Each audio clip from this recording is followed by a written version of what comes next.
Bismillahirrahmanirrahim. Assalamualaikum warahmatullahi wabarakatuh. Alhamdulillah. Wassalatu wassalamu ala rasulillah wa ala alihi wa sahbihi wa man wala wa ba'du. Faya ibadallah, usi nafsi wa iyyakum bitaqwallahi faqad fazal muttaqun. Fala tamutunna illa wa antum muslimun. Faqala ta'ala, ya ayyuhalladzina amanu taqullaha haqqa tuqatih wa la tamutunna illa wa antum muslimun. Saudara-saudariku hadirin sekalian, terkhusus barangkali seluruh dari stakeholder PT Pertamina EP, khususnya Pak Nanang Abdul Manaf, sahabat kami. Beliau sempat bersama di Libya dulu, 3 tahun terakhir tidak berjumpa. Alhamdulillah, semoga beliau dan jajaran semuanya disehatkan oleh Allah Subhanahu wa taala. Ya, Pak Alfian, Pak Khalid, ya dan seluruhnya dan hadirin sekalian tanpa kecuali, saya bermohon pada Allah Subhanahu wa taala semoga kita senantiasa dirahmati, diberkahi dan dimudahkan oleh Allah Subhanahu wa taala. Alhamdulillah, kita baru saja menunaikan salat zuhur berjamaah. Semoga salat kita diterima oleh Allah Subhanahu wa taala. Ada 2 hal yang paling penting tentang solat ini yang ditekankan dalam Al-Quran. Pertama, kenapa solat begitu penting ditunaikan? Karena ia akan menjadi pembeda antara Khalik dengan makhluk. Jadi kalau kita ingin bedakan Tuhan dengan hamba, maka di antara titik penting perbedaannya, kata Allah langsung itu terletak pada aspek ibadah, khususnya solat. Karena itu ketika Nabi Musa alaihi salam berkenan kemudian langsung diperintahkan oleh Allah sehingga disebut dengan kalimullah yang diajak bicara dan diperkenalkan tentang esensi ketuhanan Allah, maka disebutkan perintah langsung oleh Allah untuk menyembahnya dalam bentuk salat. Al-Quran surah ke-20 Taha ayat ke-14. Kata Allah, innani anallahu la ilaha illa ana fa'budni wa aqimis salata li dzikri. Ya Musa, tidak ada Tuhan kata Allah selain saya. Ya maka jika engkau telah tahu saya Tuhan, bedanya Tuhan dengan makhluk, fa'budni, maka kewajiban engkau sebagai makhluk menyembah saya. Bagaimana caranya ya Allah, kata Musa? Kata Allah, wa aqimis salata, rahmatullah, wa aqimis salata li dzikri. Maka cara menyembahku itu adalah dengan salat. Karena itu semua nabi dan rasul, bahkan sebelum Nabi Muhammad SAW, diperintahkan oleh Allah untuk mengajak umatnya seluruhnya untuk sholat. Ya, Nabi Isa alaihissalam sholat. Anda buka Quran surah 19 Maryam ayat 31 sampai 33. Nabi Ismail alaihissalam, ya kakeknya Nabi ke-29, sholat. Bahkan meminta keluarganya sholat. Quran surah ke-19 ayat 55. Wa kana ya'muru ahlahu bis salah. Nabi Zakaria, saudaranya Imran, salat. Quran surah ketiga, ya, ayat ke-38 sampai dengan 39. Ayat 39-nya tegas mengatakan, "Fanadathu malaika wa huwa qa'imun yusalli fil mihrab."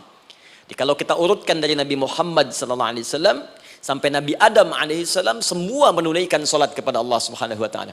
Ya Muhammad bin Abdullah bin Abdul Muttalib bin Hashim bin Abdul Manaf bin Qusay bin Murrah bin Kilab bin Ka'ab bin Ghalib bin Fihir bin Malik bin Nadar bin Kinana bin Khuzaimah bin Mudrikah bin Ilyas bin Nizar bin Mudar bin Ma'ad bin Adnan bin Addi bin Adri bin Muqawwam bin Nagur bin Tarikh bin Ya'rub bin Yasjub bin Nabit bin Ismail alaihissalam bin Ibrahim alaihissalam bin Azar atau bin Nahur bin Abir bin Kinan bin Arfakhshad bin Sam bin Nuh alaihissalam bin Mihlail Matushala bin Kinan bin Anwas bin Thith bin Adam alaihissalam. Dari Nabi Muhammad SAW sampai Nabi Adam semua salat. Coba ulangi. Nanti dalil singkatnya dari Quran surah keempat ayat 163, paling kiri sebelah atas di mushaf. Inna auhayna ilaika kama auhayna ila Nuhin wan nabiyina min ba'di. Muhammad, apa yang kami telah wahyukan kepadamu sudah pernah pula kami sampaikan kepada Nuh alaihissalam dan nabi-nabi setelahnya. Kenapa tidak disebutkan Adam sebelumnya? Karena Adam itu nabi bukan rasul. Nabi diberikan risalah untuk pribadi dan kalangan dekatnya, rasul diberikan risalah tugas untuk mengajak umat.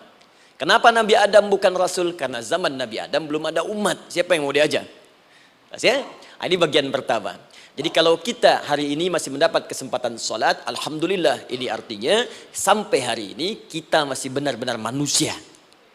Kan kalau ada orang yang kemudian tidak mau beribadah apalagi sholat, terkhusus ketika dia beriman, maka penting dipertanyakan, masihkah ada iman dalam dirinya? Karena itu kata Allah dalam Al-Quran, surah ke-8 ayat yang kedua, aku akan perdengarkan namaku, sehingga ketika disebutkan itu, kita bisa menguji adakah getaran iman dalam jiwa kita. Quran surah 8 Al-Anfal ayat kedua. Innamal mu'minuna alladzina idza dzukirallahu wajilat qulubuhum. Sungguh orang yang masih punya iman itu, kalau diperdengarkan nama Allah kepadanya, akan ada getaran dalam jiwanya. Karena itu setiap hari 5 kali diperdengarkan nama Allah. Untuk menguji di jiwa kita masih ada iman tidak? Bahkan dari bangun tidur, bayangkan waktunya dibagi sempurna persis. Dari mulai subuh baru bangun, menjelang ke siang, mau berakhir siang ke sore, sore pindah ke maghrib, hilang kemudian muncul gelap malam. 5 kali persis dibagi waktu.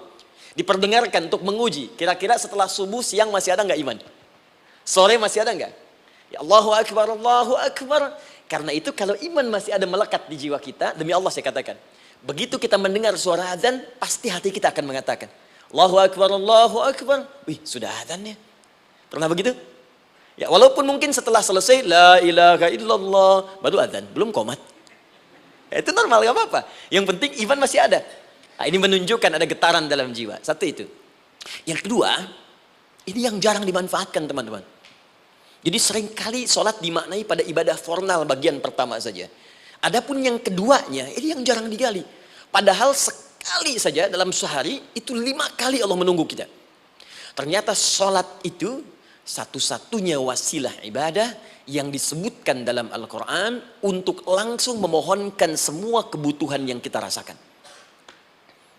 Bahkan sebelum kita diminta sholat, itu kalimat pertamanya bukan ibadahnya. Kata Allah, kau punya masalah apa? Sedang butuh apa? Sedang punya problem apa? Buka Quran surah kedua Al-Baqarah ayat ke-45 sampai 46. Paling kanan pertengahan di usad. Wasta'inu bis-sabri was-salah. Perhatikan kalimatnya, indah sekali. Ya Allah menempatkan sholatnya bagian kedua. Kata Allah, wasta'inu, hei hambaku. Jika kalian punya persoalan dalam kehidupan, maka, perhatikan kalimatnya baik-baik. Wasta'inu, mintakan solusinya kepadaku. Jadi kalau sedang punya masalah, bukan bikin status. Gak akan selesai. Sedang eksplorasi minyak, gak keluar-keluar, bikin status. Duh, susah sekali yang ngebornya. Gak akan selesai. Jalan macet, bikin status. Jakarta macet, ya gak akan selesai. Ya, apa yang harus dilakukan kata Allah? Jika Anda beriman kepadaku, yakin denganku, maka wasta'inu, punya persoalan, minta kepada Allah. Caranya bagaimana? Satu, bis-sabri. Terima dulu masalah itu, jangan dikeluhkan. Kaidah lain muncul, karena mustahil saya akan titipkan persoalan kalau tidak Anda mampu mengatasinya. Kaidah Quran surah kedua ayat 286, kita hafal ayatnya. La yukallifullahu nafsan illa usaha. Perhatikan kaidahnya. Allah tidak mungkin menguji seorang hamba di luar batas kemampuannya. Jadi kalau kita sedang punya ujian di rumah kah, pekerjaan kah, kehidupan sosial kah, sebesar apapun ujian itu kata Allah, memang karena Anda yang sanggup. Kalau nggak sanggup nggak akan diuji. Di ujian itu berbanding lurus dengan kemampuan. Mustahil seorang hamba diuji di luar batas kemampuannya. Jadi kalau Anda sekarang pun sedang punya masalah sebesar apapun, kata Allah, memang cuma kamu yang sanggup, yang lain tidak. Maka jangan mengeluh. Jangan Anda katakan, ya Allah, why me? Kenapa saya? Kata Allah, why not? Memang kamu yang mampu. Yang lain tidak. Nah, ketika Anda bisa menerima itu dengan sabar, baru datang kalimat kedua. Wassalah. Kemudian datang tunaikan sholat dan mintakan solusi kepadaku lewat sholat. Ya, sedikit ya. Lihat sini. Saya berikan sedikit uraian Al-Quran. Saya boleh menulis sini? Boleh ya? Ibu, maaf, agak jauh. Ibu kelihatan ini? Oh, belum saya tulis. Bagaimana bisa kelihatan? Luar biasa. Cuma di Pertamina, belum ditulis udah kelihatan. Maaf, lihat sini. Wasta'inu. Baik, ya. Saya ingin sedikit sekali. Ini redaksi Quran itu indah sekali diksinya. Wasta'inu. Lihat sini. Kata Allah, jika Anda punya persoalan dalam hidup, maka mintakan solusi. Terima dulu masalahnya dengan sabar, karena kita dipercaya oleh Allah. Gini, cara memahaminya. Allah aja percaya dengan kita. Masa kita nggak percaya diri? Allah yakin dengan kita, kita mampu. Masa kita nggak yakin? Terima dengan sabar. Kemudian wassalah, mintakan solusinya lewat salat. Kata perintahnya dibuka dengan kalimat wasta'inu. Kalau kita ingin rubah kata perintah ini, fi'il amr, ingin dirubah ke dalam bentuk permohonan, minta, maka rubah kalimatnya menjadi nasta'in. Lihat, nasta'in. Baik. Wasta'inu, kata Allah, kalian punya persoalan, ayo minta solusi padaku. Terus kita pengen minta, ya Allah, kami ingin minta. Maka dalam bahasa Arab, kalau kita ingin merubah kalimat ini ke dalam bentuk permintaan, kita katakan nasta'in. Saya tanya pada Anda, pernah nggak dalam sholat kita mengucapkan kalimat nasta'in? Ada? Masih ingat? Baik, apa kalimatnya? Iyyaka na'budu wa iyyaka nasta'in. Perhatikan, iyyaka na'budu wa iyyaka nasta'in. Iyyaka na'budu, iyyaka, ya Allah, Engkau perintahkan aku untuk ibadah. Maka sekarang aku ibadah, sholat. Hanya kepadamu saja. Kan kata Allah, kamu sholat. Terus kita katakan, iyyaka na'budu. Sekarang kami sholat, ya Allah. Nama lain sholat itu ibadah. Kalau kita ibadah, na'budu. Dari mana tahunnya nama lain sholat ibadah? Quran surah ke-20 ayat ke-14. Fa'budni wa aqimis sholata li dzikri. Ibadah kepadaku, caranya sholat. Maka saat sholat kita katakan, iyyaka na'budu. Ya Allah, Engkau perintahkan aku untuk ibadah. Sekarang aku ibadah. Wa iyyaka nasta'in. Dan sekarang aku sedang punya persoalan, ya Allah. Aku punya masalah. Aku punya problem. Dan aku yakin hanya Engkau yang pasti akan menyelesaikannya. Ketika Anda mengatakan iyyaka nasta'in, perhatikan hadis qudsinya. Hadisnya qudsi. Ya. Al-Imam Al-Bukhari meriwayatkan, Imam Muslim meriwayatkan, An-Nasai meriwayatkan dari sahabat Abu Hurairah radhiyallahu taala anhu. Ada lagi yang dari sahabatnya Anas bin Malik. Perhatikan kalimatnya. Idza qala al-'abdu iyyaka na'budu wa iyyaka nasta'in, jika hambaku dalam salatnya benar membacanya, benar dari awal salatnya sampai dengan kalimat iyyaka na'budu wa iyyaka nasta'in, ya Allah, sekarang aku ibadah kepadamu dan sekarang aku punya persoalan. Aku mohonkan solusinya darimu. Kata Allah, hadza baini wa baina 'abdi. Ini perjanjian antara aku dengan hambaku. Wali 'abdi. Hadisnya qudsi. Wali 'abdi, kalau hambaku benar salatnya sampai kalimat ini, masalah, apapun yang dia minta sekarang, aku akan kabulkan. Aku akan kabulkan. Pertanyaan saya, berapa di antara kita yang sholat sampai detik ini, ribuan kali ruku dan sujud, yang memanfaatkan momentum ini untuk memohon? Siapa di antara kita yang ketika sholat memohon kepada Allah solusi? Jangan-jangan selama ini sholat itu hanya menjadi formalitas saja. Takbir, ruku, sujud, salam, selesai. Takbir, ruku, sujud, salam, selesai. Padahal Allah sudah menunggu hambaku, kamu itu punya masalah apa? Makanya setiap waktu dibagi 5 supaya hidup kita ringan. Subuh ke zuhur punya masalah, zuhur salat. Begitu kita mohon, tuntas masalah itu. Zuhur ke asar punya persoalan, asar salat. Dijawab oleh Allah, tuntas persoalan itu. Karena itu semua nabi dan rasul, bahkan orang soleh, ketika punya persoalan dalam hidupnya, even itu hanya menulis karya ilmiah, maka mereka akan memulai dengan sholat dan minta kepada Allah Subhanahu Wa Taala. Teman-teman kenal Nabi Zakaria? Bagus. Baik, di sana belum tulis, sudah kelihatan. Sini kenal Nabi Zakaria, alhamdulillah. Tapi nggak apa-apa. Saya ke Sukabumi, Pak. Ada yang kenal Fir'aun. Kenal Fir'aun, kenal, bagus. Baik, Sukabumi hubun dunia, suka itu hubun, bumi itu dunia. Baik. Teman-teman, Nabi Zakaria itu diuji oleh Allah. Maaf, belum punya keturunan. Dan semua nabi punya ujian. Jadi jangankan kita, nabi aja yang jelas surganya punya ujian. Ya, Anda pernah sakit, Nabi Ayub sakitnya lebih parah dari kita. Ya, Anda di keluarga belum ada keturunan, Nabi Zakaria pernah lebih daripada kita. Sampai rambutnya memutih, fisiknya sudah letih, dan menurut medis, maaf sekali, istrinya divonis tidak mungkin punya keturunan, monofus dan mandul, mustahil. Secara klinis gak mungkin, secara medis tidak mungkin. Maka Allah tunjukkan satu isyarat yang sangat luar biasa. Jika Anda mendapati situasi makhluk mengatakan ini mustahil dan sudah angkat tangan, ini tanda pertama dari Allah, langsung tinggalkan pendapat manusia, langsung memohon kepada Allah. Maka turunlah beritanya di Quran surah ketiga Ali Imran ayat 38 sampai 39. Paling kanan sebelah atas di mushaf. Sekarang perhatikan kalimatnya, saya mau sambungkan dengan Al-Fatihah tadi. Hunalika da'a Zakaria rabbah. Di mihrabnya Nabi Zakaria salat bermohon kepada Allah. Qala rabbi habli min ladunka dzurriyyatan thayyibah. Kemudian ia berdoa, Rabbi habli, ya Allah yang maha memberi tanpa batas. Ini adab pertama, kalau teman-teman mau berdoa, sebut nama Allah sesuai dengan hajat kebutuhan kita. Itu yang disebut dengan al-asma'ul husna. Di asma'ul husna itu bukan nama-nama indah yang sekedar dihafal, bukan. Tapi nama yang diberikan oleh Allah sesuai dengan kebutuhan hidup kita. Dalilnya Quran surah ke-17 ayat 110. Ya, paling kanan sebelah atas di mushaf, ke pertengahan. Ya, kata Allah, Qulid Allah. Jika Anda punya persoalan, sebut nama Allah. Allah Awir Rahman atau Ar-Rahman. Ayyamma tad'u, tapi kalau Anda ingin spesifik meminta, falahul asmaul husna. Pilih nama Allah, ia punya nama-nama yang indah sesuai kebutuhan kita. Jadi kalau teman-teman misalnya minta kelancaran rezeki, sebut ya Allah ya Razzaq. Anak mau ujian, ya Allah ya Al-Alim. Di proyek misalnya ada hambatan, ada gangguan, ya Allah ya Al-Jabbar ya Al-Malik. Ingin mudah mengatasi ujian, ya Allah ya Sabar. Minta. Ya, jangan semuanya disebutkan, nanti jadi beban. Ya, Allahumma ya Rahman ya Al-Malik ya Al-Quddus ya Sabar, gitu kan? Yang tadinya nggak punya masalah jadi punya masalah, gitu kan? Pilih salah satu.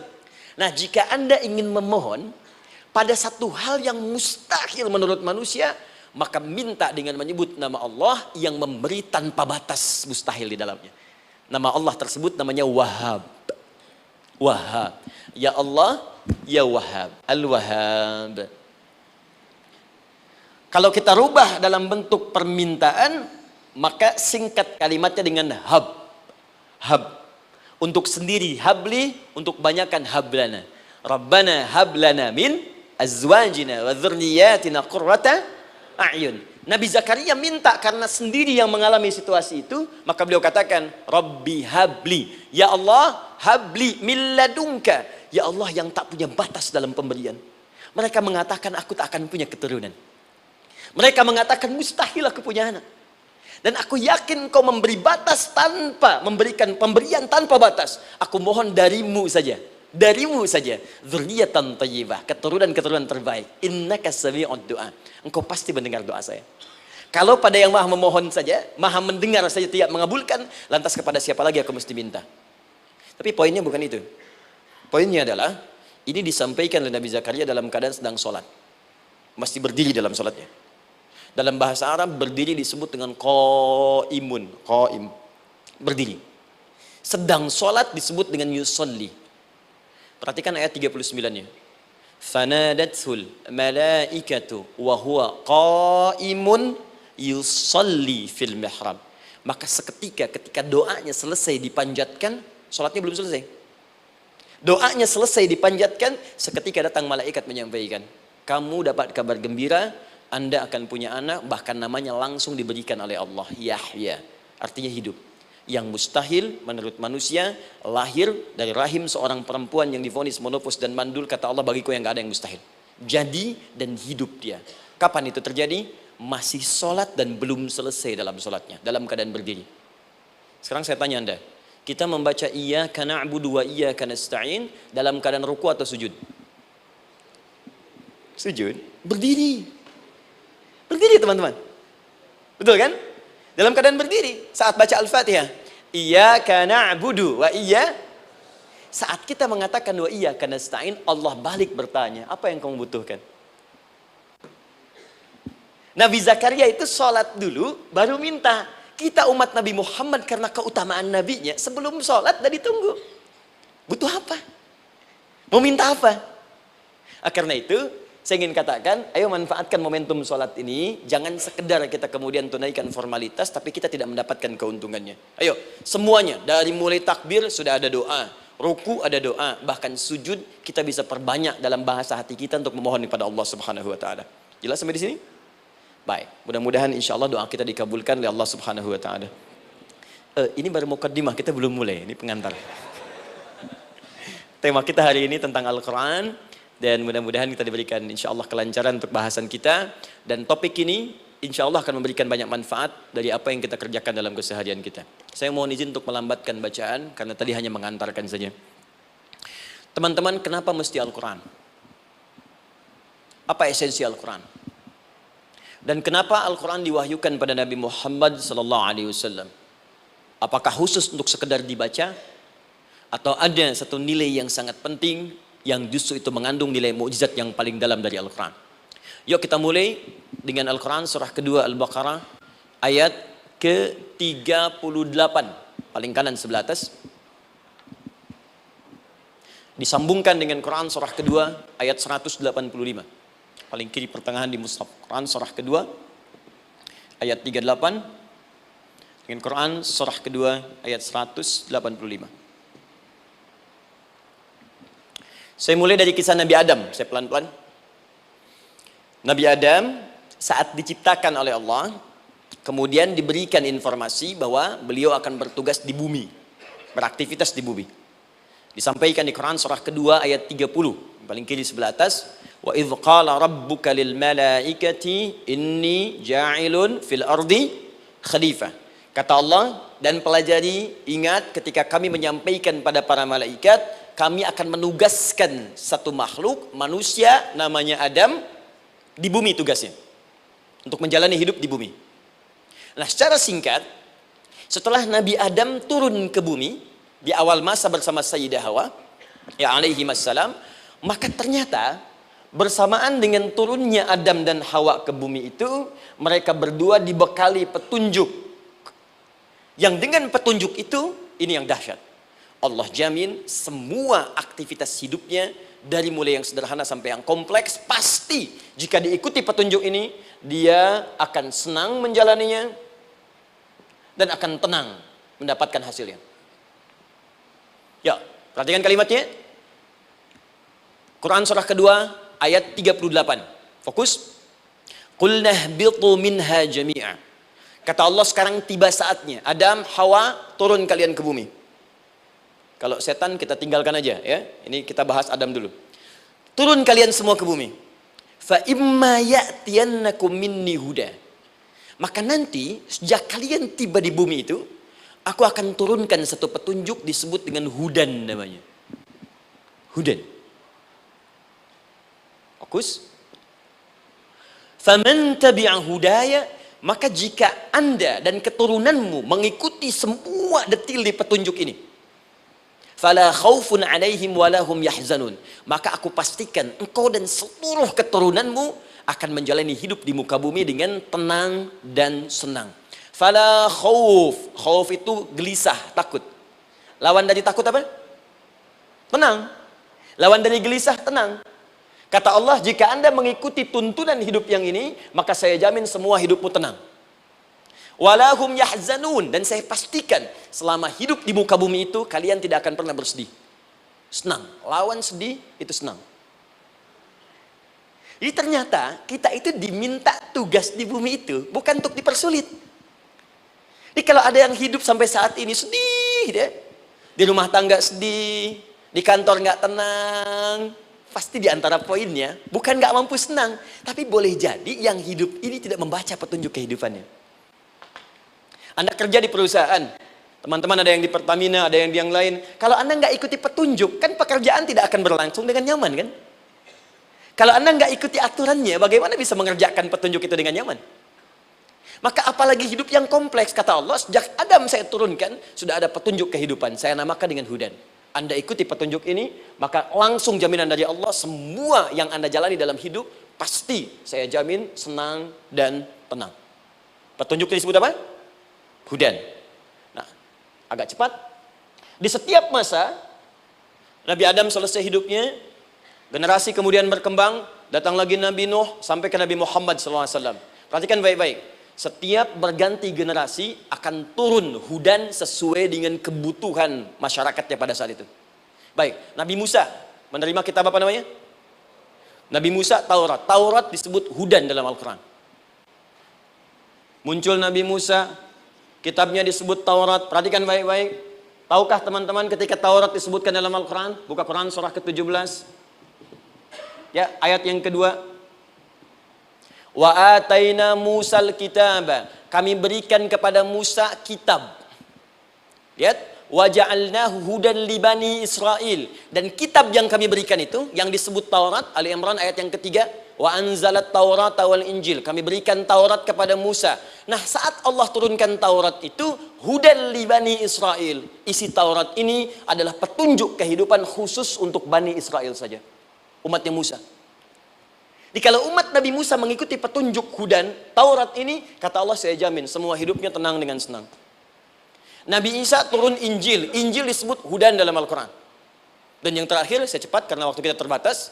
Ketika Allah menurunkan Nabi Muhammad SAW dan dipilih sebagai Rasul, maka saat yang bersamaan beliau pun diberikan petunjuk untuk umatnya. Dan dahsyatnya, petunjuk itu pun disebut dengan hudan. Buka Quran surah kedua, ayat 185. Syahrul Ramadan alladzi unzila fihi al-Quran. Di bulan Ramadan itu, kata Allah, saya turunkan Al-Quran. Kenapa saya turunkan Al-Quran? Hudal linnas. Saya jadikan Quran ini sebagai petunjuk, pedoman hidup linnas, bukan terbatas untuk satu komunitas, tapi untuk seluruh manusia sampai kehidupan berakhir. An-Nas disebutkan 241 kali dalam Al-Quran, menunjuk pada semua manusia tanpa kecuali. Ini bedanya Al-Quran dengan kitab sebelumnya. Taurat hanya untuk kalangan tertentu saja. Jadi selesai nabinya, selesai kitabnya. Injil hanya kalangan tertentu saja. Nabinya selesai, selesai kemudian misinya. Tapi Al-Quran tidak. Ini kalimat pertama langsung dari Allah. Walaupun nabinya wafat, tapi karena Al-Qurannya didesain oleh Allah untuk seluruh manusia sampai kehidupan berakhir, maka pasti Al-Quran itu di setiap masa akan mampu dijadikan pedoman dalam kehidupan.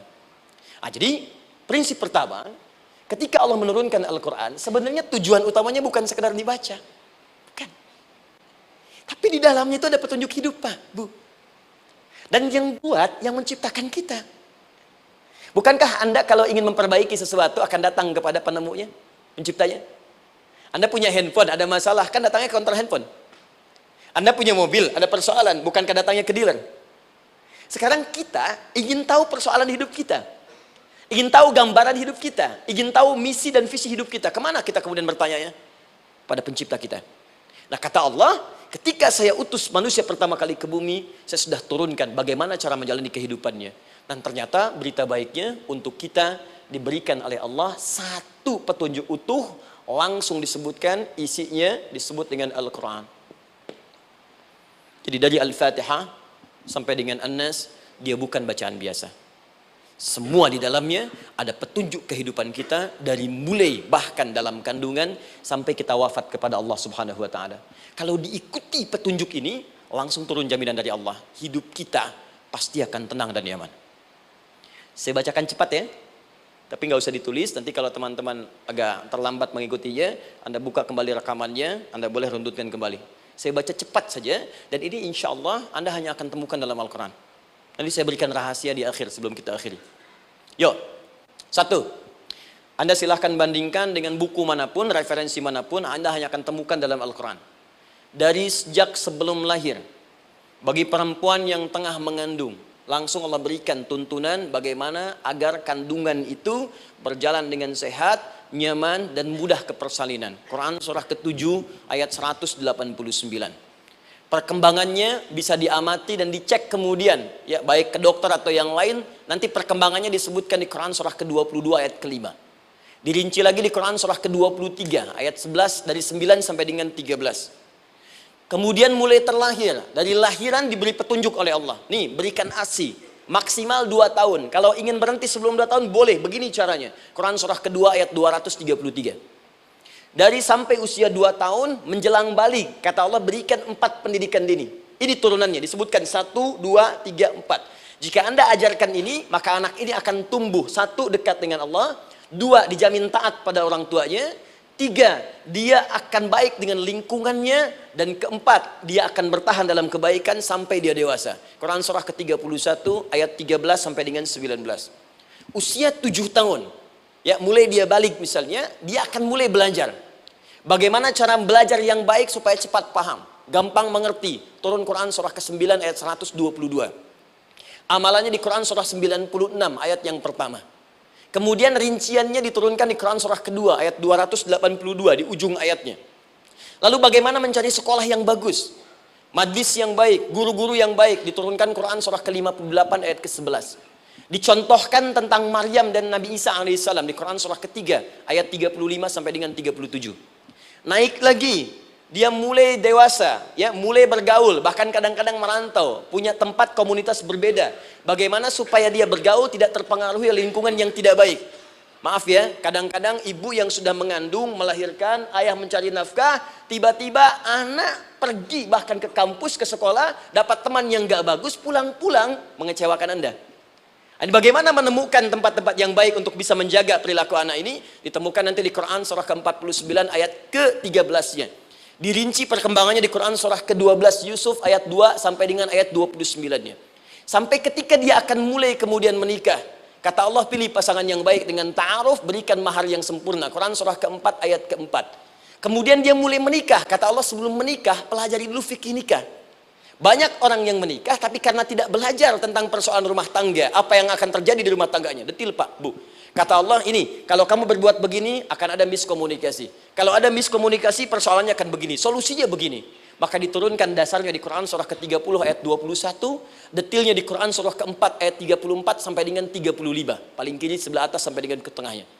Anda berlanjut, diterangkan oleh Allah, hei, tugas suami saat mulai pertama kali menikah, maka tugas yang pertama siapkan untuk mencari nafkah.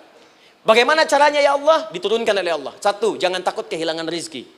Jangan pernah mencuri, jangan pernah ngambil punya orang, karena punya kamu akan saya berikan sempurna. Kamu ngambil punya orang, maka kamu akan menyulitkan diri sendiri. Itu akan dikembalikan pada yang berhak.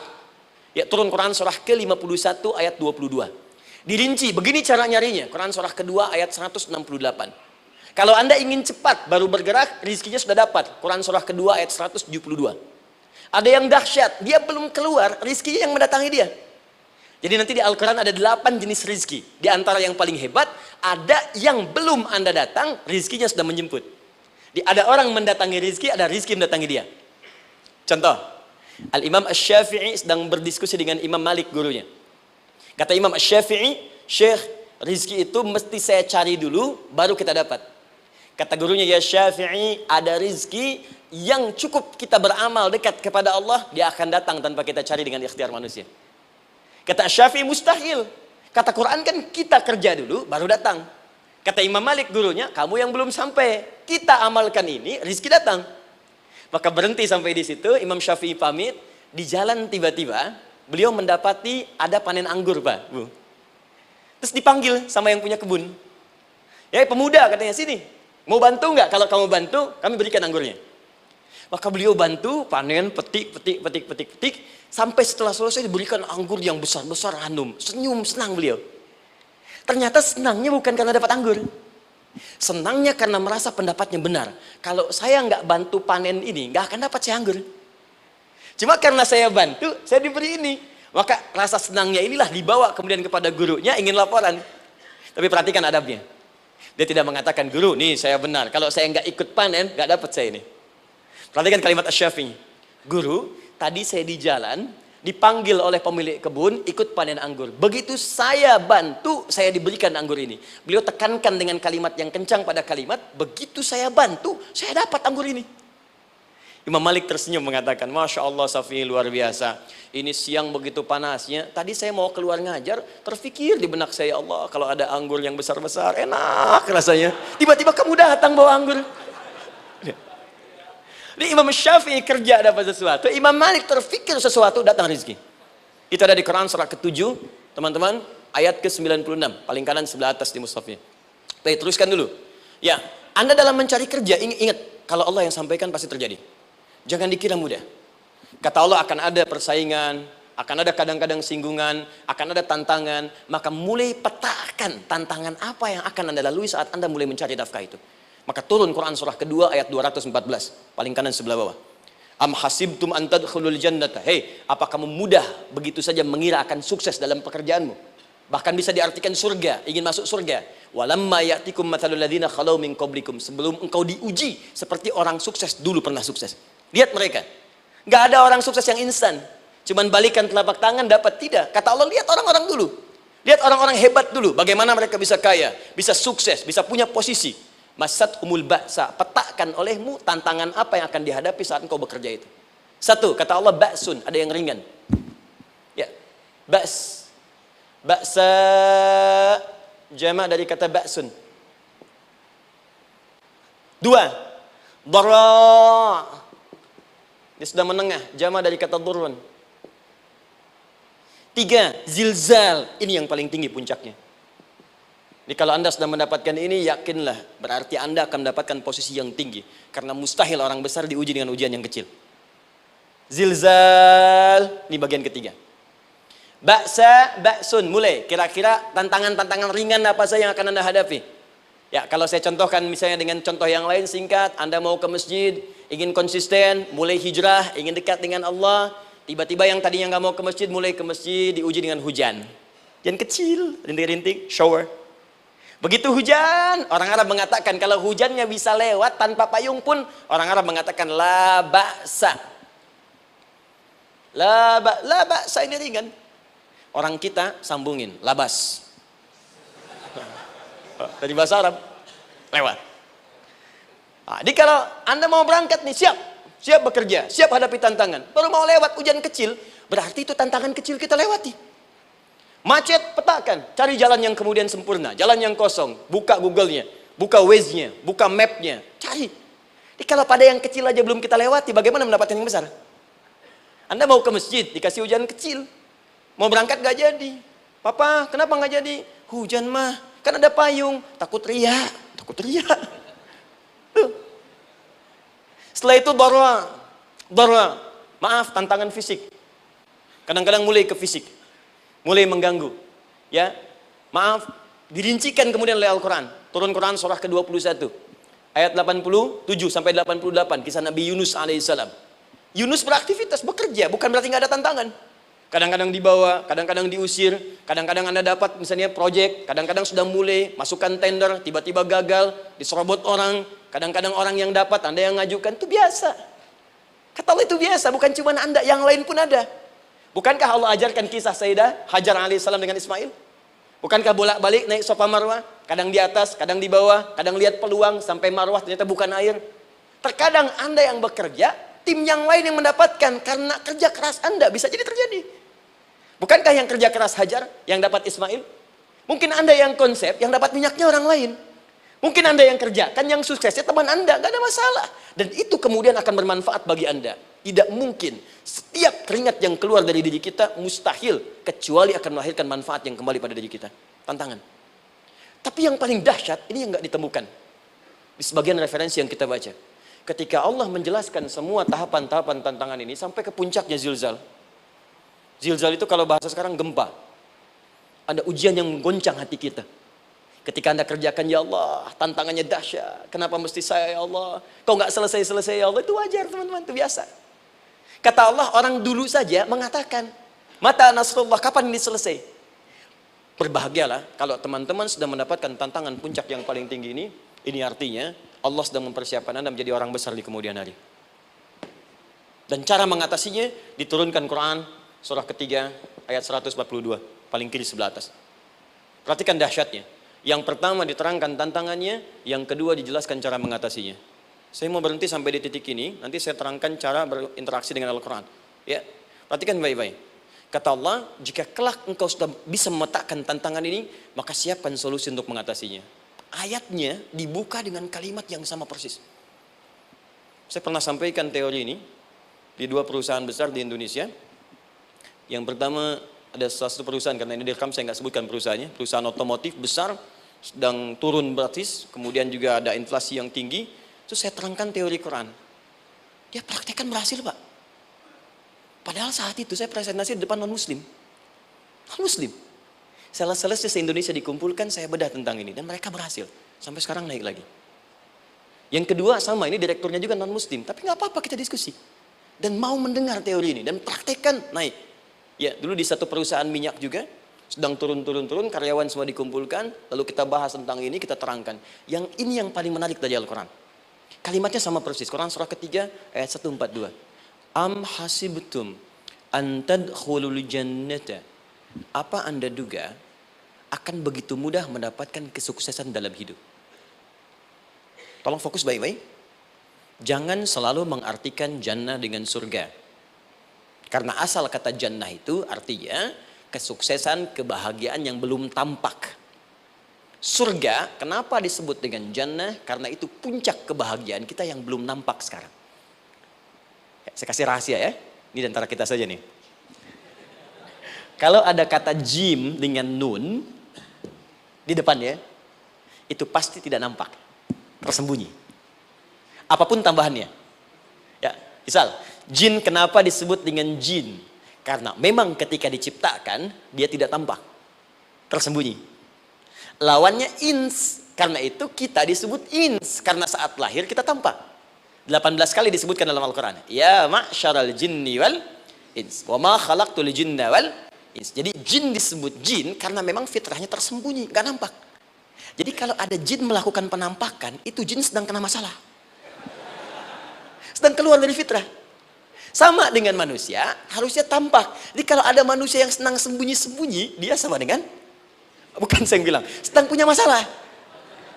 Ke kantor, sembunyi-sembunyi, hati-hati Pak Alfian tuh. Biasa ada pintu depan, masuk pintu belakang. Suami di rumah, buka WA, sembunyi-sembunyi, Bu hati-hati tuh. Pulang lewat pintu belakang, berarti sedang punya persoalan dalam hidup. Setiap ada jim dengan nun, pasti tersembunyi. Ibu punya janin, rahim, dalam rahim ada janin. Kenapa disebut dengan janin? Jim, nun, ya, nun. Karena sosok itu belum nampak dalam pandangan kita. Nanti kalau sudah lahir, baru tampak. Jannah, kenapa disebut jannah? Karena belum tampak dalam pandangan kita, nanti kelihatan. Karena itu dalam Al-Quran, kata jannah itu tidak dikhususkan dengan surga. Tidak dikhususkan dengan surga. Kadang-kadang menunjuk aspek kesuksesan yang belum tampak. Anda mau ngebor minyak, minyaknya belum tampak, belum kelihatan. Anda mau kerja, ya hasilnya kan belum tampak, baru ikhtiar sekarang. Karena itu orang Arab disebut kaya, kalau mereka mendapatkan kebun yang tak tampak sebelumnya. Kebun anggur, bukan kurma, kalau kurma banyak. Kebun anggur, ada apel, ada jeruk, sampingnya ada sungai-sungai, disebut dengan jannah. Ya, kalau punya unta, nggak kaya di Arab, biasa. Karena yang kelihatan padang pasir, unta, hitam, merah, biasa. Tapi kalau sudah punya kebun, kebun anggur, yang sulit di padang pasir ada kebun, itu baru disebut kaya. Karena itu orang Arab kadang mengartikan jannah dengan aspek kesuksesan yang belum tampak. Diartikan dengan kebun anggur, kebun apel, dan macam-macamnya. Perhatikan, am hasibtum an tadkhulul jannah. Apa Anda duga ingin sukses itu begitu mudah? Sukses jadi tidak. Walamma ya'lamillahu alladhina jahadu minkum wa ya'lamas sabirin. Perhatikan baik-baik. Sebelum Allah memastikan pada diri Anda terdapat dua hal yang paling utama untuk mengatasi tantangan tadi. Satu, jahadu. Kesungguhan. Serius. Jadi kalau mau sukses, mesti serius. Kerja serius. Cintai pekerjaan Anda. Ya, belajar anak-anak serius. Pastikan belajar dengan serius. Jangan cuma anak-anak duduk paling belakang, nggak pernah nanya, kadang ngantuk, pulang. Ujian, besoknya mau ujian, baru belajar. Ya, sistem SKS, sistem kebun. Ya, kadang-kadang sejam, Bu, Pak. Saya pernah ada orang di luar ngadu waktu di Libya, Ustadz, gimana ini orang Indonesia? Kenapa? Saya belajar 3 bulan. Besok mau ujian. Teman antum orang Indonesia pinjam catatan saya baru semalam. Dia dapat 8, saya 7,5. Saya bilang, Anda belum tahu sistem SKS itu. Baik, ya. Tapi itu bukan solusi. Begitu ujian selesai, ilmu lupa. Itu poinnya. Jadi kalau hanya sekedar ilmu dipakai untuk ujian, pada prakteknya nggak akan terpakai. Ini banyak anak sekolah sekarang hanya belajar untuk ujian saja. Padahal kalau dipraktekkan, kadang kaitan dengan agama tinggi, Bu, Pak. Fisika itu dengan agama itu tinggi. Gaya F1 sama dengan F2, gaya gerak sama dengan gaya dorong. Gaya sedikit, maka keluarnya sedikit. Pukul kencang, bunyinya kencang. Imannya kalau kuat, amalan jadi banyak. Iman sedikit, amal pun sedikit. F berbanding lurus dengan P, hukum Pascal. Gaya berbanding lurus dengan tekanan. Masuk bab akhlak. Makin banyak gaya, makin banyak tertekan. Nah itulah. Gaji 5 juta, gaya 10 juta. Kan? Ini serius.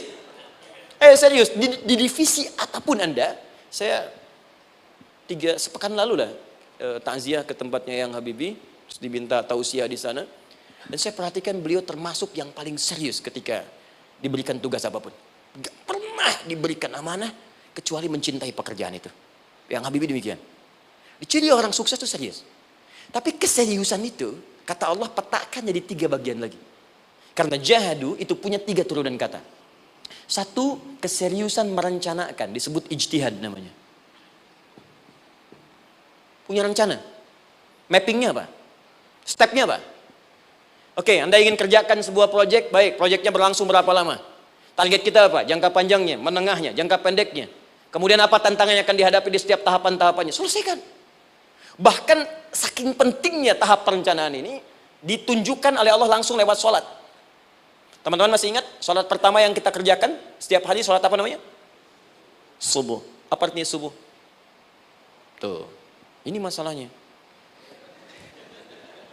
Ini kata Al-Quran sendiri ya, kata Al-Quran sendiri. Nanti akan ditemukan orang yang ibadah tidak paham apa yang dikerjakan dan dilakukan dalam ibadahnya. Contoh sholat.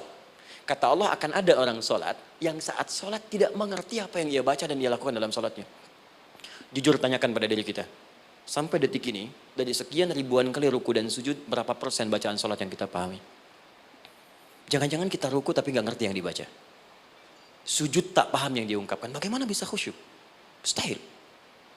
Maka kembali ke sini. Kenapa sholat pertama itu disebut dengan subuh? Teman-teman, ternyata semua nama sholat dari subuh sampai isya, plus bacaan dan gerakan dari takbir sampai salam, itu bukan sekedar gerakan semata. Semua ada artinya, ada maknanya. Dan diajarkan oleh Nabi langsung. Subuh disebut dengan subuh. Ada 2 kata. 1, fajar. Quran surah ke-17 ayat 78. Inna Qur'an al-fajri kana mashhuda. Kedua, subuh di surat At-Takwir. Was-subhi idza tanaffas. Kenapa disebut fajar? Fajar itu pancaran positif, pancaran kebaikan. Jadi kalau yang baik disebut fajar. Kalau yang jelek disebut fujur. Fujur ada di Quran surah 91 ayat 7 sampai 8. Wa nafsi wa ma sawaha fa'alhamaha fujuraha wa taqwaha. Fujur itu rambatan, gelombang buruk yang muncul dari nafsu. Ya, ditembuskan ke elemen tubuh kita. Misal gini. Tiba-tiba pengen marah. Ya, di tubuh kita mengatakan melotot, maka ini ada pancaran di hati kita nyambung kemudian ke mata. Ini rambatan dari sini ke mata disebut fujur namanya.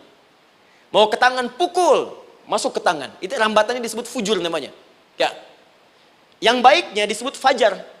Ya, misal saya ingin sholat, tiba-tiba hati mengatakan sudah azan, merambat ke kaki, cepat melangkah. Cepat wudhu. Nah, itu rambatannya disebut fajar namanya. Atau infajar. Ini pasti ada, ya. Fujur nama lainnya nafsu. Disebutkan 115 kali dalam Al-Quran. Takwa, rambatan fajar, sumbernya takwa. Disebutkan 115 kali dalam Al-Quran. Di jiwa kita ada takwa, ada nafsu.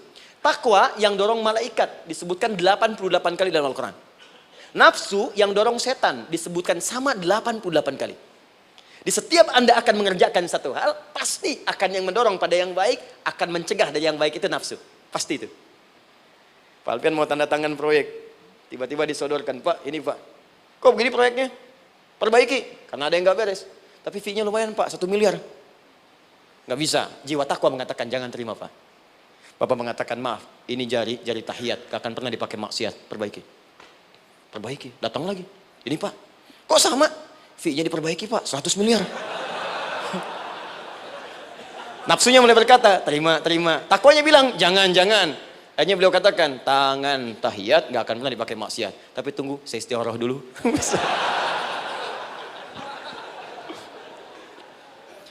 Nah, waktunya, ini salatnya disebut fajar. Kenapa disebut fajar? Karena saat kita tidur, terus dengar suara azan, Allahu Akbar, maka memancar dari iman kita, rambatan untuk merespon suara itu. Bangun kita untuk menunaikan salat. Waktunya disebut subuh. Kenapa disebut subuh? Dari kata asbah. Asbah itu artinya yang siap dengan rencana.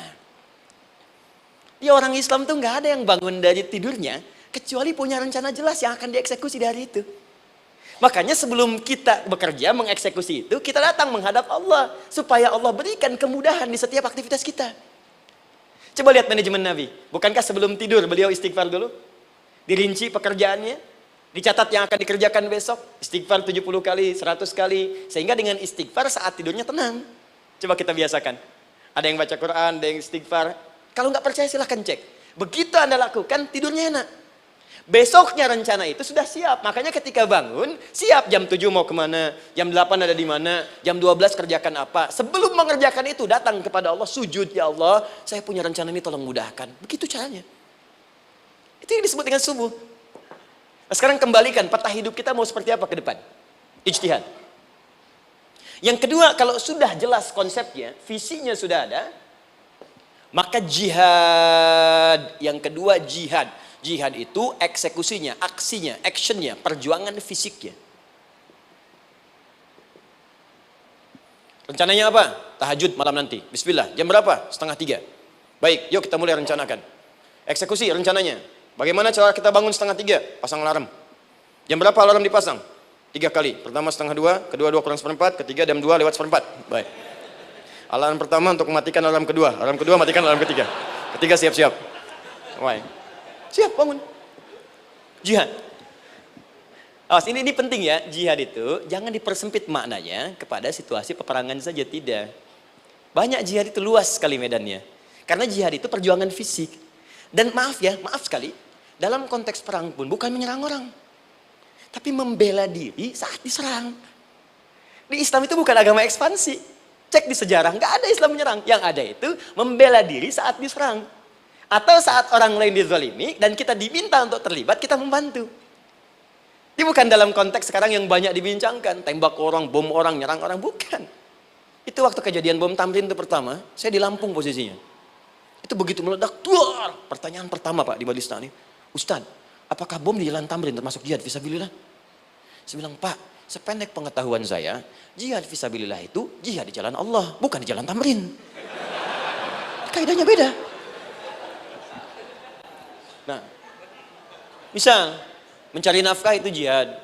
Cari nafkah jihad. Quran surah keempat ayat 34, paling kiri sebelah atas. Tugas pertama ketika menikah, kata Allah, ar-rijalu qawwamuna 'alan nisa. Setiap lelaki itu diminta oleh Allah untuk mengatur bagian rumah tangganya. Jadi pemimpin di rumah tangganya. Ya bima faddalallahu ba'dahum 'ala ba'din, karena diberikan kemampuan untuk memimpin. Di pemimpin itu ada di suami. Dan ciri khas pemimpin, Bu, biasanya ciri khas pemimpin apa, Bu? Bukan tegas, bukan. Ciri khas pemimpin itu tidak mau dipimpin. Makanya kalau ada sesuatu, masukkan lewat usulan, jangan beri saran. Kalau saran susah, itu pemimpin. Baik, tapi yang paling luar biasa kata Allah, perhatikan kalimatnya indah sekali. Wa bima anfaqu min amwalihim. Saya berikan tugas untuk mencari nafkah. Ketika seorang lelaki bertugas mencari nafkah, ingat ya, konteks apapun, kalau perempuan nanti bekerja bukan nafkah poinnya. Bisa hobi, ya, bisa aktivitas, tapi nafkah kalau sudah menikah itu ada pada suami. Perempuan tidak. Kalaupun tidak dilarang perempuan bekerja, tidak. Sayyidah Aisyah mengajar, ada yang para sahabiah jadi perawat, ya, ada yang pengajar. Banyak dulu sahabat Nabi yang perempuan mengajar. Ya, kan ada pelajaran-pelajaran khusus perempuan. Ya, ada bagian perawat, ada dokter. Ini kan yang ngandung perempuan, masa yang periksa laki-laki? Ya, ada bagian perempuan tertentu, itu silahkan bekerja boleh. Tapi nafkah laki-laki. Begitu lelaki meniatkan pekerjaannya karena Allah untuk mencari nafkah, itu setiap langkahnya jihad fisabilillah. Wafat, syahid. Maaf ya. Apakah selama Anda bekerja sudah diniatkan ibadah? Jangan-jangan cuma kerja aja. Kalau cuma kerja, apa bedanya Anda dengan yang belum beriman? Anda wafat juga. Kerja di gedung yang sama. Berangkat menemukan kemacetan yang sama. Apa bedanya iman kita dengan yang lain? Satu. Kita pasti wafat. Pasti pulang. Dan kita nggak bisa pilih. Ya, nggak bisa pilih. Antum bisa duluan, saya belakangan mungkin. Atau ditukar, saya belakangan, Anda duluan mungkin. Atau memang saya bisa duluan. Ya, duluan menyolati Anda. Oke, paham ya? Jadi ibu di rumah jihad, Bu. Pada anak, perawat, mengandung itu sudah jihad. Jadi kalau wafat dalam proses saya melahirkan atau sedang mengandung itu syahid. Itu jelas nggak ada perbedaan pendapat. Anak-anak yang sekolah niatkan ibadah, Bu, Pak. Mohon maaf ya, mesti ada bedanya. Iman kita di rumah mesti itu terpancar kepada anak-anak. Ajarkan mereka sekolah yang baik. Pilih sekolah yang mengajarkan sholat, mengajarkan baca Quran. Sekarang banyak kok. Fisikanya bagus, Qurannya bagus, kimianya bagus, sholatnya juga bagus. Cari. Kalau bisa dunianya bagus, akhirat bagus, kenapa hanya pilih dunia saja? Siapkan. Itu jihad. Terakhir, tidak mudah mengeksekusi ini. Pasti ada tantangan yang ketiga. Namanya mujahadah. Mujahadah. Tantangan mengatasi gejolak jiwa. Kadang-kadang malas, capek, ya, belum eksekusi dilakukan, sudah berdebat pada yang tidak penting, sehingga tidak menghasilkan kesimpulan, ragu-ragu, khawatir, maka atasi semua itu. Turun Quran surah kedua ayat 216. Kutiba alaikumul qitalu wa huwa kurhul lakum. Kalau engkau sedang tidak nyaman, maka perangi ketidaknyamanan itu jika engkau ingin mendapatkan kesuksesan yang telah engkau cita-citakan. Asa an takrahu syai'an fahuwa khairul lakum. Boleh jadi apa yang engkau tidak rasakan sekarang, engkau rasakan gak enak, gak nyaman, di balik itu Allah sedang siapkan sesuatu yang lebih baik untukmu. Wa asa an tuhibbu syai'an fahuwa syarrul lakum. Mungkin yang engkau harap-harap sekarang, boleh jadi itu belum baik untukmu sekarang. Allahu ya'lamu wa antum la ta'lamun. Karena Allah lebih tahu masa depan, engkau pikiranmu pendek sampai di sini saja. Maka teman-teman sekalian, kembalikan lagi, tidak pernah Anda akan temukan dalam Al-Quran kecuali bimbingan hidup yang semuanya nyata. Silahkan cek. Itu baru pekerjaan. Belum ibu di rumah, ibu capek merawat anak, kadang mengeluh, kadang nangis, turun Quran surah ke-17 ayat 23. Kadang-kadang ada beda pendapat dengan suami, Quran surah ke-4 ayat 34 sampai 35. Masalah kondangan saja Pak, bisa beda pendapat. Ya. Ya Pak, kan ada family gathering malam, Mama pakai baju apa ya? Hijau apa yang biru? Masya Allah, kata Anda biru bagus mah. Kata Mama kayaknya hijau deh Pak. Tuh. Nanya tapi udah punya jawaban. Ya, bagus kalau dipakai, begitu keluar kuning. Naik lagi, Anda udah 40 tahun, anak masih ada, turun Quran surah ke-46 ayat 15. Kemudian naik lagi sampai Anda sepuh, sampai kembali ke keadaan tidak normal seperti anak-anak lagi, Quran surah ke-22 ayat ke-5. Sampai ada amalan, kalau Anda jangan kira Anda akan hidup selamanya, Anda pasti wafat. Quran surah ke-3 ayat 185. Bahkan diajarkan kalau wafatnya ingin enak, begini caranya. Pelajari Pak, jangan cuma dunia, kita akan meninggal. Ini ada di Quran, kalau pengen meninggalnya enak, begini caranya. Ya kalau nggak percaya silahkan amalkan, nanti kita akan lihat di akhir. Ya. Betul akan kelihatan. Quran surah ke-89 ayat 27 sampai 30. Kalau kalian nggak pelajari ini, silahkan kata Allah, saya berikan yang ini yang kedua sambil dipukulin malaikat. Quran surah ke-8 ayat ke-50. Sampai di alam kubur dijelaskan, kalau nanti Anda wafat, Anda pindah ke alam kubur, kalau ingin di kuburnya terang, nyaman, banyak rezekinya, lakukan amalan Quran surah ke-3 ayat 169 sampai 172. Tapi kalau Anda abai, Anda akan seperti Firaun dulu. Setiap pagi sampai petang ditampakkan neraka. Quran surah ke-40 teman-teman sekalian disampaikan oleh Allah langsung ya dari ayat 45 sampai 46 ya. Sampai terjadi kiamat disampaikan Quran surah ke-75. Sampai dihisab ada yang masuk surga tanpa hisab, Quran surah ke-2 ayat 25. Ada yang masuk neraka tanpa hisab. Ada. Kan yang kita tahu surga aja, masuk neraka tanpa hisab ada. Quran surah 18 ayat 99 sampai dengan 100. Sampai disebutkan surga yang paling indah nomor 1 bersama Nabi dan orang-orang soleh. Jadi kalau Anda masuk sini, tetangga Anda semua Nabi. Ya depannya Nabi Ibrahim, belakangnya Nabi Musa misalnya, samping kirinya Nabi Yusuf, ya, samping kanan Nabi Muhammad SAW. Itu cuma 3 golongan, orang soleh, para syuhada, orang-orang jujur dalam kehidupan dunianya. Jadi kalau Anda jadi pekerja yang jujur, taat kepada Allah, Anda berpotensi masuk surga bersama semua Nabi dan Rasul yang pernah diutus. Ya. Baik, itu ada di Quran surah ke-4 ayat ke-69.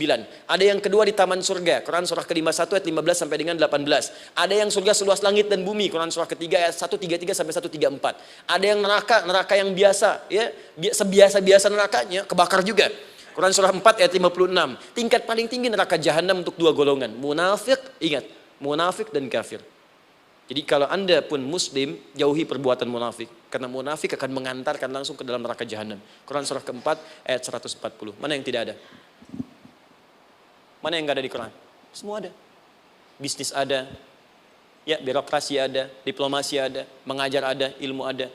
Karena itu saya mau tutup, jika kita ingin benar mengeluarkan petunjuk ini, seperti orang dulu pernah melakukannya, maka kata Allah melalui lisan Rasulullah turun Quran surah ke-29 ayat ke-45. Satu ini aja kita kerjakan, insya Allah ini akan beda kita rasakan.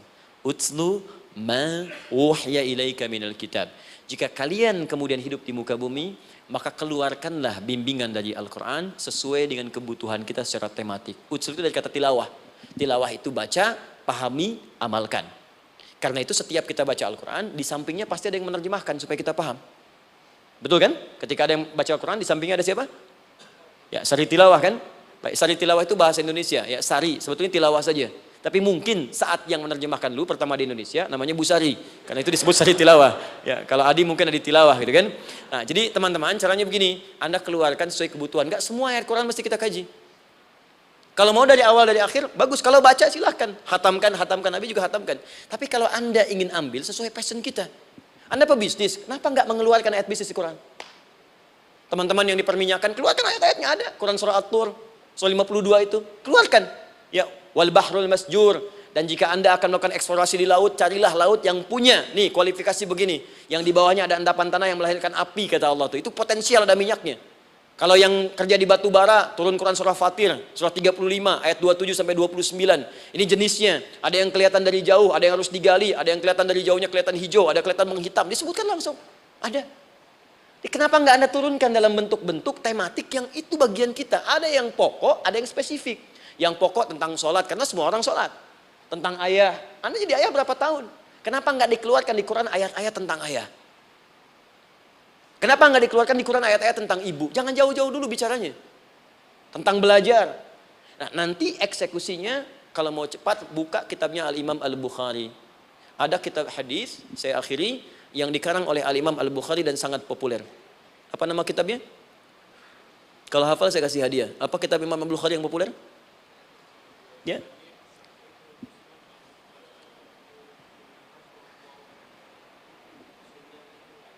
Baik, Anda saya kasih hadiah umrah. Baik. Insyaallah. Januari awal, insyaallah ada yang kami hadiahkan umrah dari atlet peraih Asian Games. Ya, Anda boleh ikut nanti. Ya, ada juga saya senang saya cinta dengan bangsa ini. Dia ada peraih Asian Games medali emas yang kemarin, itu akan kita berangkatkan umrah semua peraih medali emasnya. Nanti gelombang pertamanya bulan Januari. Ya, 2020 nanti sekitar 3 bulan lagi, insyaallah Anda nanti akan mengikuti. Ada juga nanti dari kalangan Polri, ada TNI juga yang akan ikut dan saya sertakan. Baik. Al-Jami As-Sahih Al-Musnad Al-Mukhtasar min umuri Rasulillah sallallahu alaihi wasallam wa sunanihi wa ayyami. Itu namanya. Ayo ulangi. Disingkat Sahih Al-Bukhari. Kenapa saya bacakan lengkap? Bukan karena singkatannya, tapi banyak orang sekarang baca buku, baca kitab hanya langsung ke isinya. Padahal setiap ulama ketika menuliskan judul kitabnya, itu pasti ada petunjuk di dalamnya. Kata Imam Al-Bukhari, Al-Jami As-Sahih. Kitab ini saya buat sebagai petunjuk umum miniatur kehidupan Nabi yang bisa kita ambil hikmahnya sekarang. Jadi kalau kita pengen tahu bimbingan Nabi di masa lalu, supaya kita terapkan sekarang, buka kitab saya ini. Semuanya mustad bersambung kepada Nabi. Sahih saya pastikan, saya teliti satu-satu. Al-Mukhtasar, saya persingkat gak bertele-tele. Nah ini poinnya. Min umuri Rasulullah SAW wa sunani wa ayyamihi. Ini semua pekerjaan Nabi selama 24 jam. Secara singkat saya tutup dibagi 97 pembahasan. Setiap 97 pembahasan, satu babnya itu berisi bimbingan hadis-hadis Nabi. Di situ ada bab tentang bisnis, kitabut tijarah. Bab tentang ilmu, kitabul ilmi. Bab bahkan tentang sakit, kalau pengen cepat sembuh apa? Kitabul marid. Bab tentang pemerintahan, kitabul imarah. Bab tentang penguatan iman, supaya naik gak turun-turun, kitabul iman. Anda tinggal pilih profesi apa, cari Sahih Al-Bukhari, harganya murah. Maaf, dibandingkan pulsa Anda pun masih murah kitab Al-Bukhari. Ya, beli 4 jilid cuma 350.000 yang bahasa Arab saja. Ya, kalau mau terjemahan, cari terjemahannya. Ya, dapatkan itu, keluarkan babnya sesuai profesi kita. Itu ketika dibuka kitab ini, yang pertama muncul ayat Quran dulu. Ini ayatnya, ini hadisnya. Ini ayatnya, ini hadisnya. Teman-teman gak usah baca semuanya, keluarkan passion Anda apa, di situ belajar. Sebulan saya belajar ini, besok saya pindah lagi. Sebulan topik ini, besok ke topik yang lain lagi. Saya kira insya Allah kalau itu kita terapkan dengan baik, maka Al-Quran akan hidup dalam seluruh aktivitas kita dan mudah-mudahan keberkahan akan diturunkan oleh Allah Subhanahu Wa Taala. Ya, tidak cukup dengan amin, mulai dulu. Ya, mulai dulu, petakan dulu, eksekusi dulu. Saya kira itu yang saya sampaikan. Anda punya hak dan kewajiban, hak Anda sudah dapatkan dan kewajiban kita semua untuk kembali beraktivitas. Saya mengucapkan terima kasih atas undangan dari pihak Pertamina untuk Anda seluruhnya. Saya ingin tanya, kalau jamaah di sini ada berapa kurang lebih? Kurang lebih yang rutin 500 ada 550. Baik, nanti saya hadiahkan mushaf sebanyak 550 ya, dan itu nanti setiap ada kajian atau zuhur salat Anda bisa baca di sini, baca mushafnya. Kemudian yang kedua, saya nanti berikan buku untuk bacaan ya, itu buku yang saya berikan insyaallah tentang manusia. Jangan-jangan selama ini kita jadi manusia, kita tidak tahu mau kemana kita ya. Itu saya keluarkan dari Al-Quran langsung, seperti apa Allah menerangkan tentang kemanusiaan kita. Saya juga hadiahkan sejumlah yang sama 550, nanti satu orang bisa mendapatkan satu-satu. Dan terakhir barangkali mau hafal Quran? Oh mau, baik, Alhamdulillah. Alhamdulillah. Saya berikan mushafnya yang spesial. Nanti kita mulai dengan 10 juz dulu ya. Nanti saya berikan At-Taisir yang 10 juz. Itu ada mudah untuk bisa menghafal Quran. Mulai dari 10 juz dulu, nanti bisa disempurnakan. Saya berikan 550 Quran khusus untuk dijadikan sebagai hafalan. Nanti cara menghafalnya bisa dibuka saja di YouTube. Nanti di situ ada cara kami menjelaskan. Dan bulan depan kita ada karantina akbar. Jadi menghafal Quran dalam 30 hari. Alhamdulillah angkatan pertama sudah selesai. Ada yang hafal 24 hari, 23 hari. 30 juz, bukan juz 30 ya. Ada yang 30 hari, Ya, ada juga. Sekarang sedang gelombang kedua. Mudah-mudahan di Pertamina ini juga insya Allah dalam proses bekerja ada juga yang menghafal dan hafal Quran insya Allah ya. Saya kira itu, nanti pulang dari sini dikabari. Kalau ada mobil disiapkan, kalau tidak ada kami juga coba antarkan. Nanti kami siapkan dan mudah-mudahan bisa bermanfaat untuk teman-teman. Kalau ada yang bisa saya lakukan untuk bersinergi di sini, untuk membuat teman-teman lebih dekat dengan Allah, sampaikan. Dan saya dengan senang hati. Ya, saya datang sendiri, tulis sendiri, terangin sendiri, ngapus sendiri, gitu kan. Terus juga berikan apa yang Anda butuhkan. Kalau dengan semua itu Anda belum juga dekat dengan Allah, ya saya harus bagaimana lagi, gitu kan. Baik. Kita berdoa, mudah-mudahan doa kita dikabulkan Allah. Ada 3 cara berdoa. Pertama cukup dengan hamdalah kalau singkat. Kedua kalau ada perselisihan, kifaratul majlis. Dan yang ketiga, kadang Nabi berdoa, sahabat mengikuti dalam momentum yang khusus. Saya ingin menggabungkan ketiganya. Mudah-mudahan dengan itu keberkahan diberikan luas kepada kita semua. Alhamdulillahi Rabbil Alamin, hamdan syakirin, hamdan na'imin, hamdan yuwafi ni'amahu yukafi mazida. Ya Rabbana lakal hamdu wa lakal syukru kama yanbaghi li jalali wajhikal karim wa li 'azimi sultani. Allahumma salli wa sallim wa barik ala rasulika karim nabiyyikal amin sayyidina Muhammadin wa ala alihi wa sahbihi ajma'in. Allahumma Rabbana la tada' lana fi maqamina hadha wa fi kulli maqamin dhanban illa ghafartah. Ya Allah, kami mohon jika ada satupun di antara kami saat ini yang hadir membawa ya Allah dosa-dosa dalam dirinya, jangan biarkan yang meninggalkan tempat ini kecuali Engkau telah ampuni segala dosa-dosanya. Wala hamman illa farajtah. Ya Allah, jika ada di antara kami yang tengah hadir saat ini ada kegelisahan dalam jiwanya, maka mohon jangan biarkan yang meninggalkan tempat ini kecuali Engkau telah tenangkan keadaan hatinya. Allahumma wala asran illa yassartah. Ya Allah, jika ada di antara kami yang tengah mengalami kesulitan baik di pekerjaannya, kehidupan rumah tangganya, maka dengan keikhlasan amalnya ya Allah angkat dan ringankan segala kesulitannya. Allahumma wala maridan illa syafaitah. Jika ada di antara kami yang tengah Engkau uji dengan penyakit seberat apapun, maka mohon angkat dan sembuhkan segala penyakitnya. Allahumma yassir lana umurana wa la tu'assir alaina. Ya Allah, mudahkan semua urusan kami, jangan berikan kadar ujian yang tidak kami sanggup mengatasinya ya arhamar rahimin. Allahumma alif baina qulubina, ati anfusana taqwaha wa zakki anta khairu man zakkaha, anta waliyuha wa maulaha. Ya Allah, mohon lembutkan hati kami untuk saling bersaudara dalam kebaikan, jauhkan kami dari perpecahan ya Allah, dan bersihkan jiwa kami agar kami bersih keadaan jiwa untuk bisa beramal dalam kebaikan dengan mendapatkan ridhamu. Allahumma rabbana atina fid dunya hasanah wa fil akhirati hasanatan wa qina adzabannar. Ya Allah, kami mohon anugerahkan segala kebaikan di muka bumi ini yang mampu kami raih, dan berikan kami segala kemuliaan di akhirat yang mampu kami dapatkan, dan mohon jauhkan kami dari segala ya Allah murka dan neraka-Mu. Allahumma barik lana ya Allah fi ailatina wa fi amalina ya Allah wa fi kulli ya Allah hayatina. Ya Allah, kami mohon anugerahkan keberkahan dalam kehidupan keluarga kami, di kantor, di pekerjaan kami, dan seluruh tahapan kehidupan yang akan kami lalui. Bi fadlika subhana rabbika rabbil izzati amma yasifun wa salamun alal mursalin. Subhanakallahumma wa bihamdika asyhadu an la ilaha illa anta nastaghfiruka wa natubu ilaik wa akhiru da'wana alhamdulillahi rabbil alamin. Thumma assalamu alaikum warahmatullahi wabarakatuh.